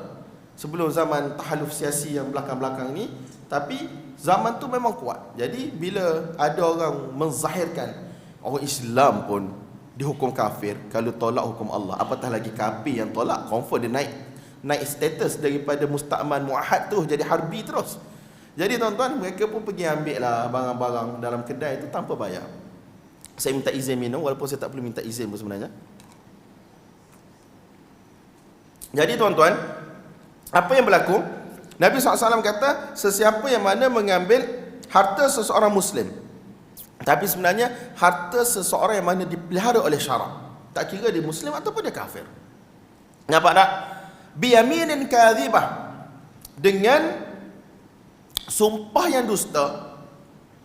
Walaupun di sini sebut sumpah dusta sebab biasanya bila berlaku pertembungan ataupun pergaduhan, perbalahan, akan bawa kepada qadi. Bila bawa kepada qadi, antara proses yang berlaku ialah kena bawa saksi. Tapi biasanya orang yang mana harta dia dicuri, dia ni akan jadi lemah bahagian dia. Sebab apa? Harta tu tak ada dalam tangan dia. Katakanlah ini air saya lah, semua tengok dah kan. Kemudian saya pergi tandas, tiba-tiba ada datang satu orang, dia ambil air ni. Air ni duduk di tangan dia. Tiba-tiba saya mendakwa ini air saya. Dakwaan saya jadi lemah sebab benda ni bukan duduk di tangan saya. Kecuali saya kena datang bawa 2 orang saksi. Tapi kalau saya tak jumpa saksi, betul tak? Biasanya orang ambil harta ke apa ni dicuri-curi.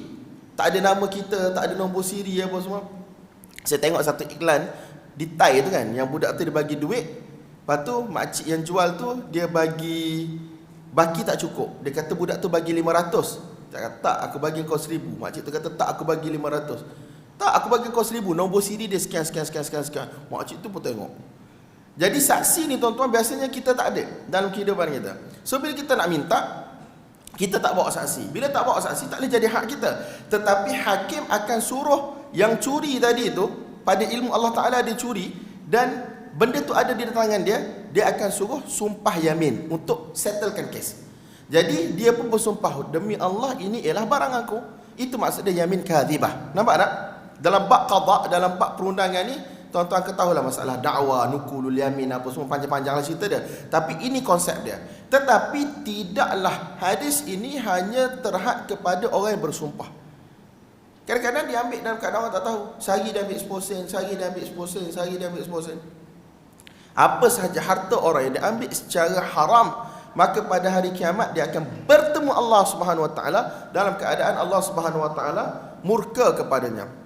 Sifat ghadab, murka pada Allah Subhanahu Wa Taala tu, sifat murka ialah sifat Allah Subhanahu Wa Taala yang sesuai dengan Allah Subhanahu Wa Taala, yang layak dengan zat Allah Subhanahu Wa Taala.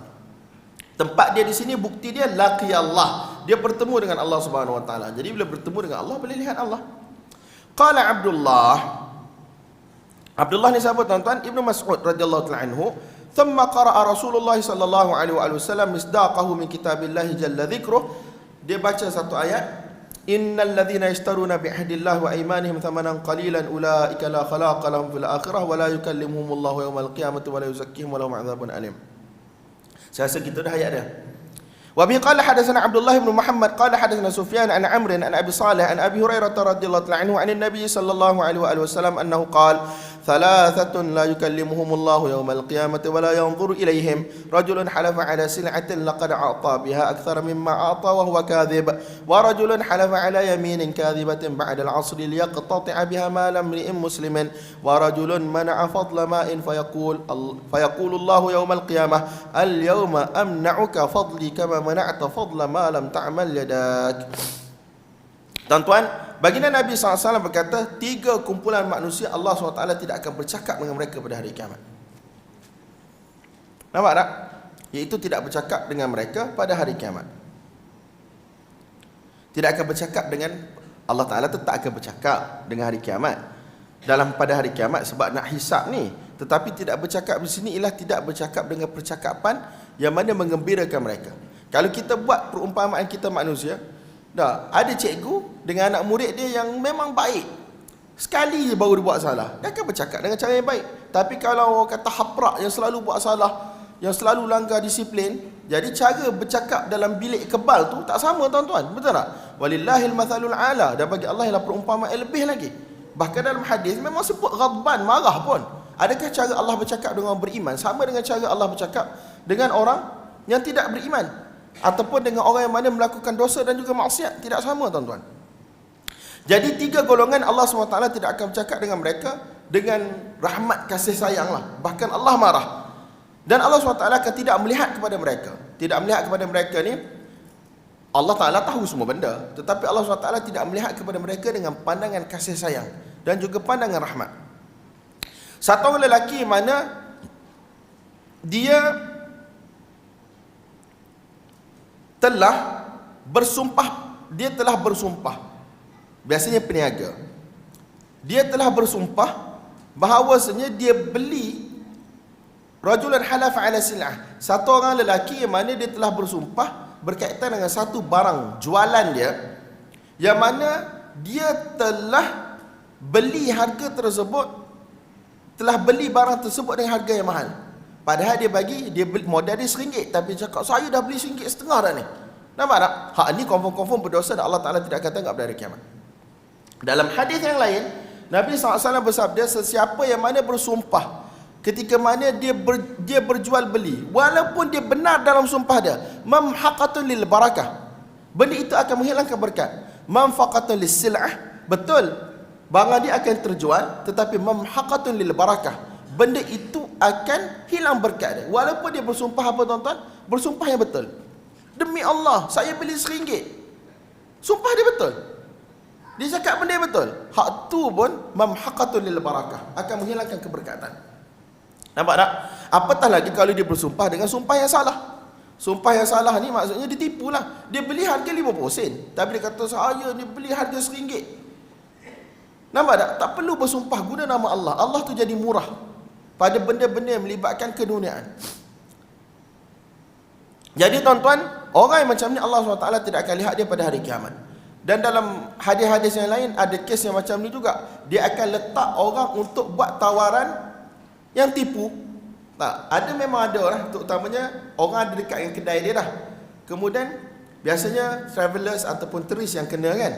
Jadi dia buat-buat tawar. Dia dah letak harga yang tinggi. Yang tawar ni, pada harga tu tak sampai macam tu pun.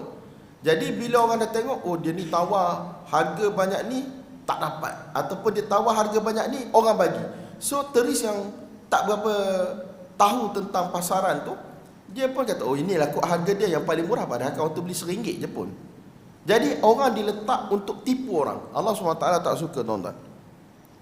Wahwa kadhib, dalam keadaan dia berdusta dengan sumpah dia tersebut. Dan satu orang lelaki mana telah bersumpah dengan sumpah yang dusta selepas waktu asar pula. Selepas waktu asar ni, kalau sumpah lepas waktu asar di mimbar pula, hak ni tempat-tempat yang mana yamin ni mughalladhah, yang mana dia punya weight, dia punya berat tu di sisi Allah Subhanahu Wa Taala sangat berat. Nampak tak tuan-tuan? Lepas asar, kenapa Allah sebut lepas asar? Kenapa Nabi sebut lepas asar? Jadikan waktu tu waktu yang apa orang kata, yang ada kedudukan, itu cerita lain. Itu Allah berhak nak buat apa. Yang paling penting lepas asar, kalau buat di mimbar pula, dia yamin yang mughalladhah, yamin yang mana orang panggil weight dia lagi besar. Kalau dia bersumpah pada waktu lain, bukan dalam masjid, bukan dekat dengan mimbar, berdusta, dosa tu besar dah. Kalau lepas asar pula, dekat dengan mimbar pula, dalam masjid, lagi besar dosa dia tuan-tuan. Tujuan dia bersumpah demikian, liyaqtati'a biha malam ri'im muslim, untuk diambil harta orang lain yang bukan milik dia, jadikan milik dia. Ini pun Allah SWT tidak akan bercakap dengan dia, dan tidak akan lihat kepada dia dengan pandangan rahmat. Warajulun, dan satu orang lelaki yang mana ada kelebihan air. Ini tuan-tuan dalam konteks dulu ialah orang yang macam dia dekat kawasan lapang, dia cerita panjang sebenarnya, dia perkataan Ihya'ul Mawad. Ihya'ul Mawad ni dia tanah lapang yang tidak dihidupkan. Jadi dalam mazhab Syafi'i dia boleh hidupkan jadi tempat dia. Tapi kadang-kadang bila dia pergi hidupkan tu dekat dengan kawasan sumber air, kemudian datanglah musafir ke ataupun orang lain, dan orang lain ni hidupkan tanah juga tetapi bukan dekat dengan sumber air. Jadi dia tak nak bagi air yang lebih yang dia ada. Dia dah guna dah untuk pertanian dia apa semua, tapi dia tak nak bagi. Padahal tu bukan air dia pun, dia tak nak bagi. Dalam kehidupan moden kita pula, air kita ialah air kita lah tuan-tuan.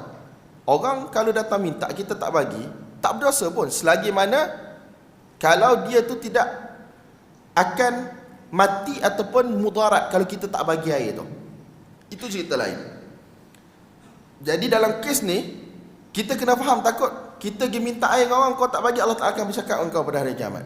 Dia adalah dia punya konteks-konteks dia, hukum hakam dia. Jadi tuan-tuan, satu orang yang mana dia menghalang lebihan air dia yang dia ada, yang dekat ada dengan tanah dia, yang asal tu pun bukan tanah dia pun, yang dia teroka dan dia buka. Kalau kita zaman sekarang tak boleh lah teroka tanpa kebenaran kerajaan. Ni cerita dulu Ihya'ul Mawad. Mazhab Hanafi, mazhab Maliki, dia meletakkan syarat keizinan pemerintah secara umum. Sebab kalau tak nanti orang akan yalah ambil buat harta masing-masing. Buat harta masing-masing. Tapi mazhab kita sekarang pun kita dah ikut mazhab pemerintah, iaitu tak boleh kita teroka sesuka hati. Ialah tanah kerajaan milik bersama. Harta yang ada di dalam tanah itu ialah harta milik bersama yang patut diberikan kepada penduduk di dalam negara tersebut secara adil dan juga saksama. Wallahu a'lam bissawab. Jadi kalau ikut kaedah, keputusan pemerintah akan mengangkat khilaf, kan? Jadi berdosalah kita kalau kita tak ikut keputusan pemerintah. Wallahu a'lam bissawab. Jadi tuan-tuan, kan ni selalu orang tanya, apa hukum melombong emas di tempat sekian-sekian yang tak ada kebenaran? Soalan-soalan itu selalu ditanya. Jadi tuan-tuan, orang yang mana menghalang lebihan air, maksudnya dia tidak bagi air bila orang minta, sedangkan dia ada lebihan, dia tak guna pun, maka pada hari kiamat Allah SWT akan kata kepada dia, pada hari ini aku akan menyekat kelebihan aku kepada engkau sebagaimana engkau telah menyekat kelebihan air. Satu benda yang kamu tak buat dengan tangan kamu pun. Sebab tu tuan-tuan, kita kena berhati-hati dalam tindak tanduk kita.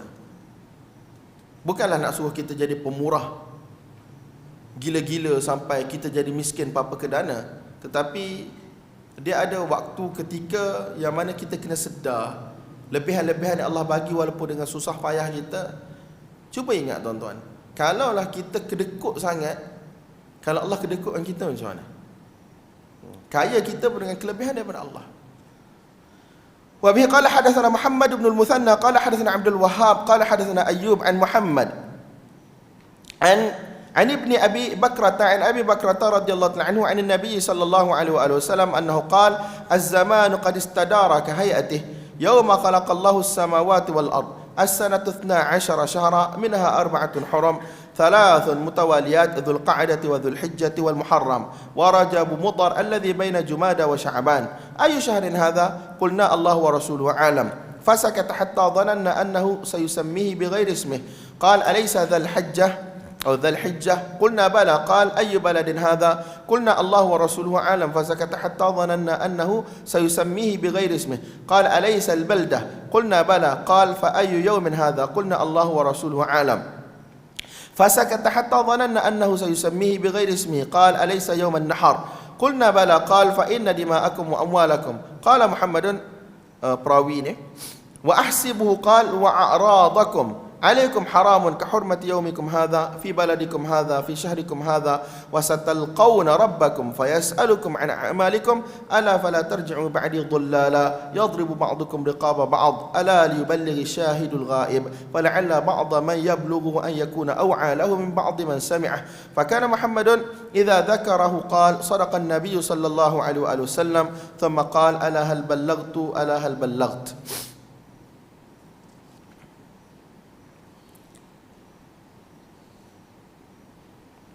Jadi tuan-tuan, dalam hadis ini Nabi SAW bersabda, dia kata waktu masa telah kembali kepada keadaannya yang asal, sebagaimana waktu itu sejak Allah Subhanahu Wa Taala ciptakan 7 petala langit 7 petala bumi. Maksudnya macam mana tuan-tuan? Allah Taala buat dunia ni ada masa. Masa ni ikut tahun, 12 bulan. Dan setiap bulan ni ada nama dia. Tetapi orang Arab Mekah, mereka sentiasa merubah-rubah bulan ni untuk menghalalkan perbuatan mereka berperang. Setahun ada 12 bulan dan ada 4 bulan hurum. 4 bulan yang mana dinamakan sebagai bulan haram. Jadi mereka tidak boleh berperang lah secara umumnya. Cumanya ada geng-geng di kalangan ahli Mekah ni, bila mereka nak berperang, mereka akan tukar. Katakan sekarang bulan Muharram, tapi dah nak berperang sangat ni, dia tukar jadi bulan lain.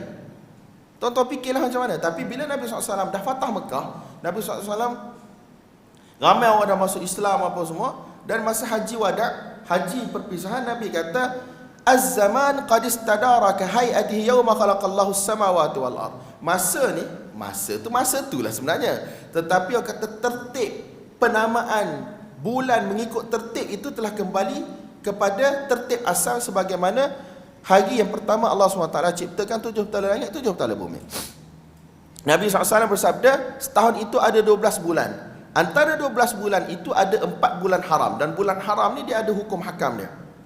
3 bulan haram yang ada mutawaliat, yang berterusan, iaitu Dhul Qa'dah sebelum bulan haji, kemudian bulan haji, kemudian bulan Muharram.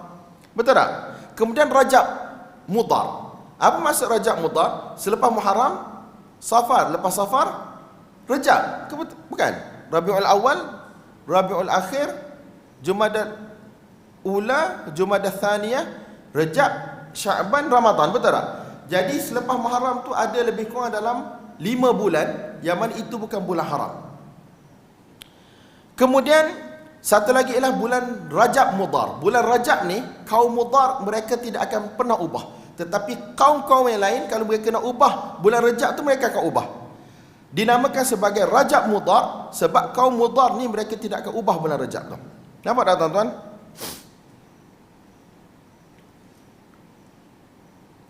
Jadi ini adalah 4 bulan haram, iaitu Rajab yang mana berada di antara Jumada wa Sya'ban.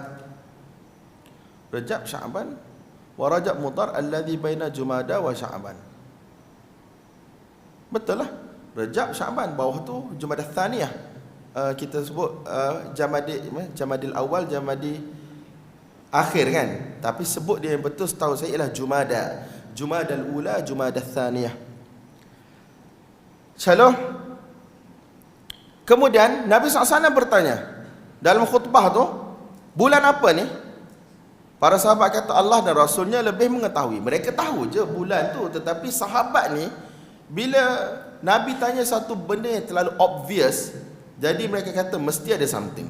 Jadi mereka tak berani untuk mendahului Nabi. Jadi mereka kata Allah dan Rasulnya lebih mengetahui. Dan Nabi SAW senyap. Sehinggalah kami sangka Nabi SAW akan bagi nama lain bagi bulan tersebut. Kemudian Nabi SAW kata, bukankah ini bulan Zulhijjah? Kami berkata benar. Kemudian Nabi SAW tanya, negeri apa yang sedang kita berada sekarang? Mereka berkata, kami berkata Allah dan Rasulnya lebih mengetahui. Nabi SAW senyap. Sehingga kami sangka Nabi akan bagi nama lain bagi Mekah. Kemudian Nabi SAW kata, Alaisal baldah, bukankah ini al-baldah? Al-baldah ini kalau kita terjemah bahasa mudahnya negeri juga, tetapi inilah nama lain bagi Mekah. La uqsimu bihadzal, ya? La uqsimu bihadzal balad. Hadzal balad itu ialah Mekah. Jadi qulna bala, kami kata betul wahai Rasulullah. Nabi SAW bersabda, apakah hari ini? Kami berkata Allah dan Rasulnya lebih mengetahui. Maka Nabi senyap, sehinggalah kami menyangka baginda Nabi SAW akan memberi nama lain bagi hari ini. Kemudian Nabi SAW bersabda, bukankah hari ini hari sembelihan, iaitu hari raya haji, hari ke-10 bulan Zulhijjah, Yaumun Nahar, Idul Adha ataupun Yaumun Nahar. Yaumun Nahar ni hari sembelihan, hari raya haji. Kami berkata benar. Baginda Nabi SAW berkata, sesungguhnya darah-darah kalian, harta-harta kalian. Muhammad ni yang riwayatkan daripada Ibnu Abi Bakrah ni, saya tak tahu Muhammad apa nama dia ni. Muhammad Ibnu Sirin. Muhammad Ibnu Sirin dia kata apa? Nabi kata sesungguhnya darah-darah kalian dan harta benda kalian. Cuma Muhammad bin Sirin dia kata, aku sangka, seingat akulah, terjemah dia gitu, seingat aku Nabi sebut wa a'radakum. A'rad ni tuan-tuan ialah kemuliaan, kehormatan kita. Maksudnya orang kata dignity kita. Dan a'rad ni dia lebih umum daripada batang tubuh seseorang tu. Dia melibatkan family dan seumpamanya. Nampak tak? Itu dinamakan sebagai a'rad, iaitu kemuliaan, kehormatan seseorang itu. Fa inna dima'akum wa amwalakum, qala Muhammad wa ahsibu qal wa a'radakum. Tiga benda ni alaikum haramun. Benda ini adalah haram ke atas kalian, iaitu haram untuk dicerobohi. Bukan haram kita tak boleh sentuh. Ni kalau ngaji usul fiqh ni penting ni tuan-tuan. Dia panggil dalalatul iqtida. Satu kenyataan yang mesti kita takdirkan, yang mesti kita kena syarah bagi panjang sikit supaya orang tak salah faham. Kalau orang literal dan saya tak literal, jadi darah kamu haram, harta kamu haram, kehormatan kamu haram. Apa maksud haram tu? Takkan harta kita tak boleh makan? Haram. Takkan kita tak boleh pergi sentuh badan kita? Haram. Itu bukan maksud dia. Iaitu haram untuk dicerobohi. Maksudnya kalau darah tidak boleh ditumpahkan tanpa hak-hak yang dibenarkan oleh syarak, sebagaimana dalam hadis 40 kita belajar tuan-tuan. Betul tak? Kemudian harta tidak boleh diambil kecuali dengan cara yang benar. Tak boleh ambil harta orang lain dengan cara yang tidak benar. Hatta harta sendiri pun tidak boleh digunakan kecuali dengan cara yang mana dibenarkan oleh syarak. Saya ada kawan-kawan yang ada hobi macam-macam tuan-tuan. Hobi macam-macam ni, kadang-kadang ikan yang kecil-kecil ni beratus. Betul tak? Mungkin ada yang beribu jual. Tuan-tuan, takrif jual beli kita tahu kan, tukar harta dengan harta. Sekarang kita guna duit untuk membeli. Benda yang boleh dibeli dari sudut syarak, antaranya ialah dia mesti harta, dia mesti ada nilai, dan dia mesti ada faedah dari sudut syarak. Dari sudut syarak dia mesti ada faedah.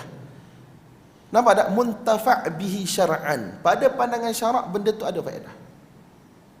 Jadi setiap benda faedah itu akan menentukan harga dia. Okeylah, kucing dalam hadis Nabi SAW larang untuk kita jual beli kucing, guna perkataan naha. Cuma naha ni larangan. Cuma sebab kita mengaji fiqh, usul fiqh, kebanyakan mazhab dia kata ini ialah makruh sahaja, tak sampai kepada haram. Walaupun ada juga yang kata haram, tetapi kita pegang yang majoriti dia kata makruh jual beli kucing. Sebab benda tu tak jual beli pun. Tapi sekarang kan kita ada kucing yang macam-macam tu kan. Jadi bolehlah dia ada faedah lah. Faedah dia adalah kucing ni, satu, untuk bagi kita tenang dan seumpamanya. Betul tak? Tetapi kalau satu ekor kucing tuan-tuan beli 10,000, 15,000, benda tu muntafa' bihi syar'an ke tak tuan-tuan rasa? Tuan-tuan rasa lah. Saya bukan nak, saya bagi contoh yang mudah, kucing, ikan. Benda yang mana tidak ada manfaat, yang mana mu'tabar syarak. Sepatutnya benda tu kucing kan. Kalau kita dah kita bukanlah kata ambil tepi jalan, mintalah dengan kawan. Bila dia beranak, ada anak 4-5 ekor, kita mintalah satu, betul tak? Sebagai contoh, bila dia dah boleh berindependen daripada ibu dia. Tapi ada orang sanggup beli 10,000, 15,000. Tak apalah, dia kaya, duit dia banyak, dia dah sedekah kat mak tahfiz, dia dah tu dan baik, itu cerita lain. Ini cerita jual beli ni. Cerita jual beli ni, adakah duit itu dihabiskan dengan cara yang mana syarak terima, syarak benarkan? Nampak tak tuan-tuan? Jadi benda yang sampai ribu-ribu, puluh ribu ni, kita kena muhasabah diri banyak-banyaklah. Jadi harta kita memang kita boleh guna, tetapi ada cara benda yang kita boleh guna. Cara kita guna tu, nampak tak? Benda tu, cara yang kita guna tu kena dengan cara syarak ataupun tidak. Kalau dalam mazhab Syafi'i sebagai contoh, masalah rokok. Mazhab Syafi'i, rokok ni masih lagi makruh. Sampai hari ni difatwakan makruh.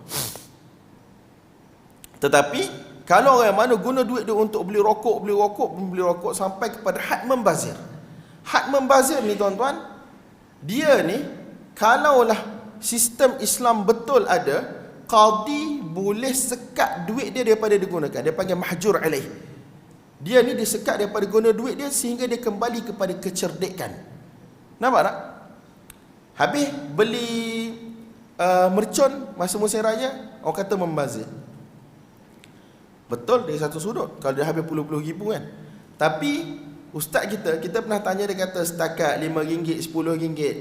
Nilai yang pada zaman hari ni tu benda yang duit tetap duit lah. Kalau kita tak membazir tu lagi bagus. Tetapi sebab kadang-kadang idkhalus surur, nak gembirakan anak-anak kecil dan seumpayalah, bunga api lebih kurang mungkin RM5, RM10. Kita RM10 kalau hilang ni tak pening kepala dah tuan-tuan. Betul tak? Jadi benda tu sangat, dia kata sangat tafih, sangat kecil nilai dia. Sebab tu saya kata faedah dari sudut syarak ni, dia akan mengikut benda tu, dan benda tu akan menentukan harga yang banyak mana yang kita boleh gunakan. Wallahu alam bissawab. Tuan-tuan beli kereta mahal tak ada masalah, at least kita tahu ini comfort dia, keselamatan dia, safety dia. Tapi benda-benda yang mana manfaat tu tak nampak dari sudut syarak, tu tak boleh tuan-tuan. InsyaAllah, fa inna dima'akum wa amwalakum, sesungguhnya harta kalian, darah-darah kalian dan kehormatan diri kalian adalah haram ke atas kalian, iaitu haram untuk dicerobohi. Nampak tak? Kahurmati yaumikum hadha, sebagaimana haramnya hari ini, hari raya haji ni pada bulan Zulqa'dah ni, pada bulan Zulhijjah ni, kita tidak boleh langgar hukum hakam Allah. Di negeri kamu ini, di Mekah, kawasan tanah haram, mana boleh tuan-tuan nak bunuh orang ke apa ke, mana boleh. Kemudian pada bulan kamu ini, dan kamu akan berjumpa dengan Tuhan kamu. Di sini tempat dia. Bila berjumpa maka akan lihat Allah Subhanahu Wa Taala. Allah Subhanahu Wa Taala, bila kamu bertemu dengan Allah, Allah Subhanahu Wa Taala akan tanya kamu berkaitan dengan amal-amal kamu. Ketahuilah ataupun beringatlah, jangan sekali-kali kalian kembali menjadi sesat selepas kematian aku nanti. Sebahagian daripada kalian mencantas, memancung kepala sebahagian yang lain. Maksudnya kembali kepada peperangan, hidup macam orang jahiliah, tidak ada agama. Ketahuilah ataupun orang yang mana dengar sepatutnya menyampaikan kepada orang yang tidak dengar. Orang yang hadir dalam majlis ini pada hari ini, sepatutnya dia sampaikan kepada orang yang tidak hadir. Semoga sebahagian orang yang mana sampai, dia tak hadir tetapi sampai ilmu kepadanya, dia lebih memahami berbanding dengan orang yang dengar direct daripada aku. Sebab ilmu ni tuan-tuan, bukan semua sahabat ni di kalangan ulama'-ulama' yang alim, tetapi mereka ada kedudukan yang tinggi di sisi Allah disebabkan oleh suhbah, persahabatan mereka dengan Nabi. Imam Syafi'i lebih alim daripada ramai sahabat. Para imam di kalangan tabi'in, fuqaha tabi'in, atba'ut tabi'in, ramai lebih alim daripada para sahabat. Sebab bukan semua sahabat orang alim. Betul tak? Mufti-mufti di kalangan sahabat boleh dibilang siapa mereka. Ulama tulis siapa mufti-mufti di kalangan sahabat. Yang lain 124,000 bukan semua mujtahid, bukan semua alim. Mereka juga akan kembali kepada sahabat-sahabat yang mufti ini untuk tanya permasalahan-permasalahan agama. Nampak tak? Jadi ini dimaksudkan. Jadi Nabi SAW kata kalaulah seseorang itu dengar sesuatu, dia jangan simpan untuk diri dia. Yang paling penting dia dengar dengan betul, ingat dengan betul lafaz tu ataupun makna tu dia faham dengan betul, dan dia bagi kepada, dan dia sampaikan kepada orang lain dengan cara yang betul. Mungkin orang lain boleh faham lebih daripada apa yang dia hafal. Nampak tak tuan-tuan? Kemudian Muhammad di sini, iaitu Muhammad Ibn Sirin, apabila dia bacakan hadis ini, dia berkata, Sadaqan Nabi sallallahu alaihi wasallam. Amat benarlah Nabi SAW. Sebab apa? Apa yang Nabi cakap tu, orang yang dengar, bila dia sampaikan, orang yang baru dengar tu, yang disampaikan tu lebih alim daripada orang yang menyampaikan. Betul tak? Sahabat ramai je riwayatkan hadis, tetapi yang sampai tu sampai kepada orang kata fuqaha tabi'in, yang mana mereka lebih alim daripada orang yang menyampaikan. Jadi dia kata sadaqan Nabi sallallahu alaihi wasallam, maha benar Nabi sallallahu alaihi wasallam. Kemudian beliau berkata, Nabi SAW bersabda, maksudnya dia sambung balik hadis Nabi SAW tadi. Muhammad bin Sirin sambung balik hadis Nabi SAW tadi. Dia kata, adakah aku telah sampaikan, adakah aku telah sampaikan. Bab yang ke-25 tuan-tuan, bab ma ja'a fi qaulillahi ta'ala inna rahmatallahi qaribun minal muhsinin. Bab berkaitan dengan firman Allah Subhanahu wa taala, sesungguhnya rahmat Allah Subhanahu wa taala sangat dekat dengan orang yang beriman.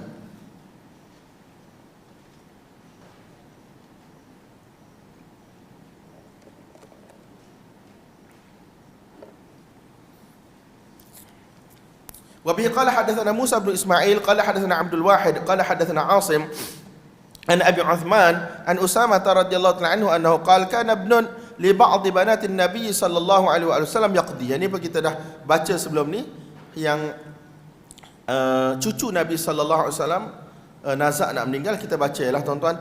Kana ibn li ba'd banatin nabiy sallallahu alaihi wasallam yaqdi. Fa arsalat, yaqdi ni nak meninggal lah. Fa arsalat ilaihi an ya'tiha fa arsal inna lillahi ma akhadh wa lahu ma a'ta wa kullun ila ajalin musamma faltasbir wal tahtasib. Fa arsalat ilaihi fa aqsamat alaihi fa qama Rasulullah sallallahu alaihi wasallam wa qumtu ma'ahu Mu'adz bin Jabal wa Ubay bin Ka'b wa Ubadah bin Samit radhiyallahu ta'ala anhum 'an as-sahabati ajma'in. Falamma dakhalna nawalu Rasulullah sallallahu alaihi wasallam as-sabi wa nafsuhu tuqalqalu fi sadrihi hasibtuhu qala ka'annaha shannah fabaka Rasulullah sallallahu alaihi wasallam faqala Sa'ad bin Ubadah radhiyallahu ta'ala anhu atabki faqala inna ma yarhamullahu min ibadihi ar-ruhama.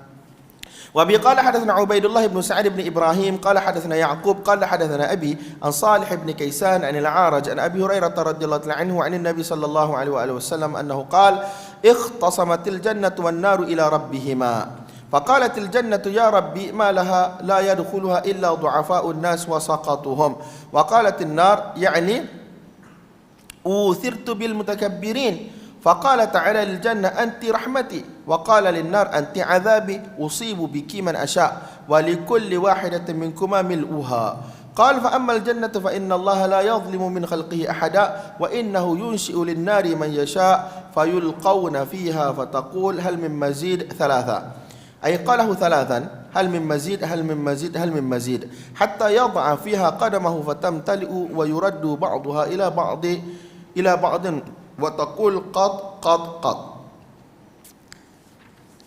Hadis ni pun kita dah sebut banyak kali tuan-tuan, betul tak? Cuma dengan lafaz yang sedikit berbeza. Syurga dan neraka bergaduh. Bergaduh macam mana? Dah hakikilah, dia boleh bercakap ke macam mana. Sebab kalau majazi, syurga dengan neraka bergaduh ni macam mana tuan-tuan? Kalau makna di sebalik, metafora, macam mana tu? Tak boleh bayang juga, betul tak? Jadi Allah SWT boleh buat apa yang dia suka. Ini antara dalil ahli sunnah. Bila orang kata kalaulah Allah bercakap dengan suara yang didengari, mesti suara keluar daripada mulut, ada lidah apa semua kan. Dia kata ni ikhtasamatil jannatu wan nar. Betul tak? Syurga neraka bergaduh. Bergaduh dengan bahasa yang mereka faham, dengan bergaduh betul lah, bukan maksud simbolik apa semua. Sebab kalau mereka benda, macam mana mereka nak bergaduh? Kalau kita nak kata bergaduh, bukan dengan maksud bergaduh bertekak. Macam mana tu? Kita pun tak boleh faham lah sekali. Tetapi Nabi kata ikhtasamatil jannatu wan nar. Mereka boleh bercakap tapi tak ada mulut, tak ada apa pun. Betul tak? Jadi kalau makhluk pun boleh, Allah Ta'ala lagilah boleh. Jadi syurga dan neraka bergaduh. Bergaduh di hadapan Tuhannya. Maka syurga berkata, wahai Tuhan, kenapalah yang masuk ke dalam aku ini adalah manusia-manusia yang lemah, orang yang mana tidak ada kedudukan. Biasanya orang yang beriman ni adalah orang-orang dari kalangan orang-orang yang lemah, tak ada harta benda. Especially pada zaman Nabi lah. Kalau yang kaya-kaya ni, sanadid Quraisy, pemuka-pemuka Quraisy ni, geng-geng mutakabbir ni, mereka tak masuk Islam, betul tak? Jadi syurga kata, wahai Tuhan, kenapalah tidak masuk ke dalam aku ini kecuali orang-orang yang lemah, wasaqatuhum, orang yang tak ada nilai pada pandangan manusia. Dan neraka berkata, kenapa pula aku ni, orang-orang mutakabbirin, takabur yang jahat-jahatnya masuk dalam neraka ni? Maka Allah Subhanahu Wa Taala berkata kepada syurga, engkau ialah rahmat aku. Nampak tak? Tempat iaitu Allah Subhanahu Wa Taala zahirkan rahmat Allah dengan pemberian, balasan yang baik dan seumpamanya. Dan Allah SWT berkata kepada neraka, engkau ialah azab aku, iaitu tempat aku zahirkan azab aku. Tempat aku azab orang yang mana tidak mentaati aku. Aku letak di dalam engkau siapa yang aku kehendaki, dan aku letak di dalam neraka siapa yang aku kehendaki. Letak dalam syurga siapa aku kehendaki, dan aku letak dalam neraka siapa aku kehendaki. Dan syurga dan neraka akan penuh. Perawi kata, adapun syurga, Allah Subhanahu Wa Taala tidak akan sekali-kali menzalimi hamba-Nya walaupun sesiapa. Dan kita dah baca hadis semalam, ada lagi kawasan syurga yang kosong. Allah Subhanahu Wa Taala akan cipta ciptaan dia untuk penuhkan kawasan syurga tersebut. Hak ni tak ada masalah. Tapi wa innahu yunshi'u lin-nar man yasha. Tetapi ada kawasan kosong di dalam neraka. Jadi sekarang yang kosong ni macam mana? Dalam riwayat ni dia kata wa innahu yunshi'u lin-nar man yasha. Allah Taala cipta orang yang mana akan dimasukkan ke dalam neraka untuk penuhkan neraka tersebut. Tempat ni tuan-tuan, antara tempat yang dikritik dalam Sahih Bukhari.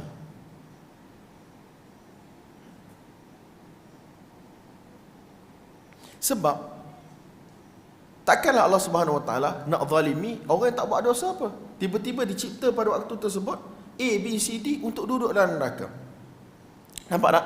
Ini antara tempat yang menjadi perdebatan hangat. Tetapi setahu saya, ramai ulama yang cakap, antaranya Syekhul Islam Ibn Taimiyah rahmatullahi alaih, tempat ni adalah perkataan ni Allah Ta'ala cipta makhluk baru untuk penuhkan neraka tu ialah cacat.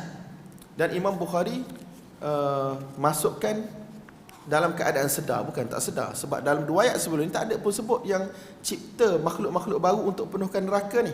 Jadi penambahan ini dinilai cacat oleh ramai ulama. Sekejap kita tengok. Tuan-tuan nak minum air dulu, okey? Bagi saya membaca sekejap.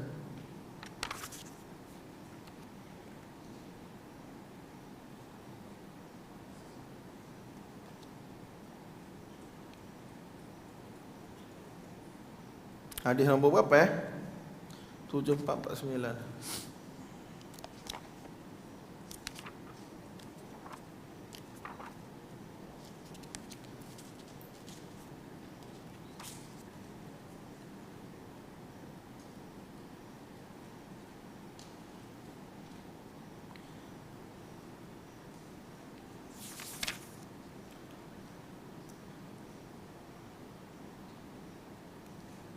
Kata Abu Hasan Al-Qabisi, salah seorang perawi nuskhah Bukhari, dia kata yang ma'ruf, yang diketahui ramai di tempat ini ialah Allah Subhanahu Wa Taala akan mencipta untuk syurga itu makhluk-makhluk yang baru untuk penuhkan syurga.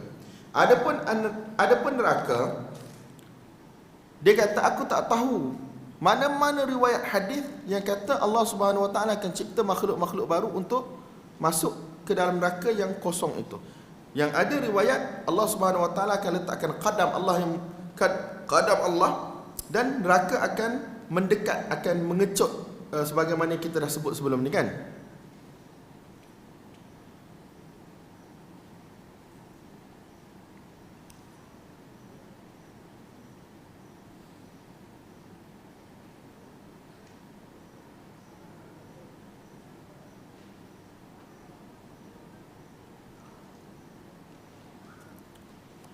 Tamam. Jadi selepas itu wa innahu yunshi'u lin-nar man yasha fayulqawna fiha, ini sebagaimana saya beritahu tempat yang dikritik oleh para ulama. Jadi neraka jahanam tu akan kata hal min mazid, hal min mazid, hal min mazid. Ya Allah, ada tak lagi, ada tak lagi, ada tak lagi. Sehingga Allah Subhanahu Wa Taala meletakkan dalam neraka qadamnya, yang kita selalu terjemah sebagai kaki, yang layak bagi Allah Subhanahu Wa Taala. Maka neraka akan menjadi penuh, dan neraka akan jadi macam mengecil lah, tempat-tempat yang kosong tu akan mengecil. Dan last sekali neraka akan kata qat maksudnya lah cukup. Cuma apa kaitan hadis ini dengan tajuk dia, inna rahmatallahi qaribun minal muhsinin, iaitu kenyataan anti rahmati kan. Surga tu Allah Taala kata engkau ialah rahmat aku. Wa bi qala hadatsana Hafs bin Umar qala hadatsana Hisham an Qatadah an Anas radhiyallahu ta'ala anhu an Nabi sallallahu alaihi wasallam annahu qala la yusibanna aqwaman saf'un minan nar bi dhunubin asabuha 'uqubatan thumma yudkhiluhumullahu al-jannata bifadli rahmatihi yuqalu lahum al-jahannamiyyun. Wa qala Hammam qala hadatsana Qatadah qala hadatsana Anas an Nabi sallallahu alaihi wasallam. Ini lebih kurang tuan-tuan tadi yang hadis panjang lebar, manusia dimasukkan ke dalam neraka kemudian dikeluarkan balik.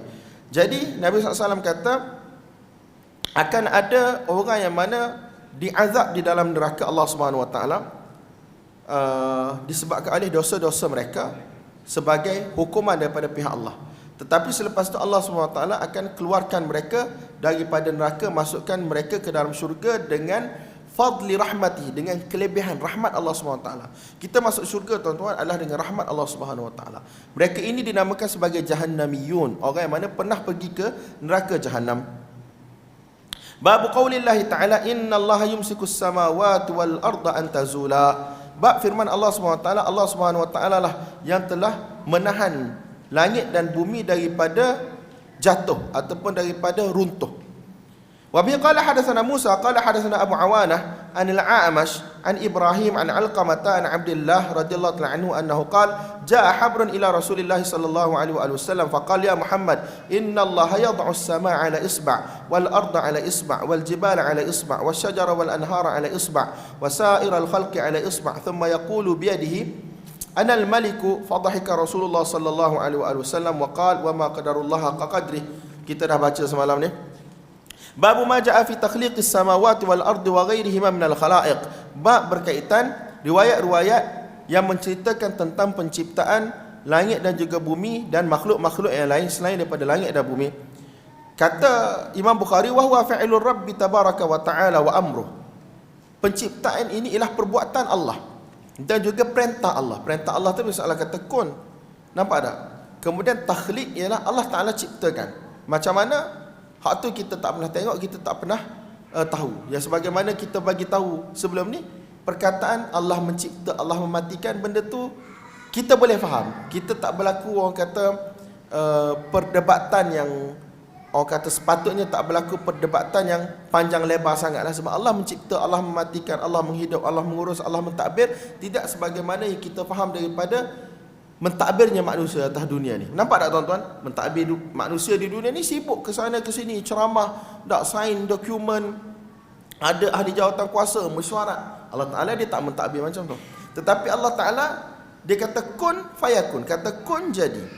Dan Allah Subhanahu Wa Taala memang ada dia punya malaikat-malaikat yang turunkan hujan dan sebagainya, tapi itu adalah dengan perintah dan juga keizinan daripada Allah Subhanahu Wa Taala.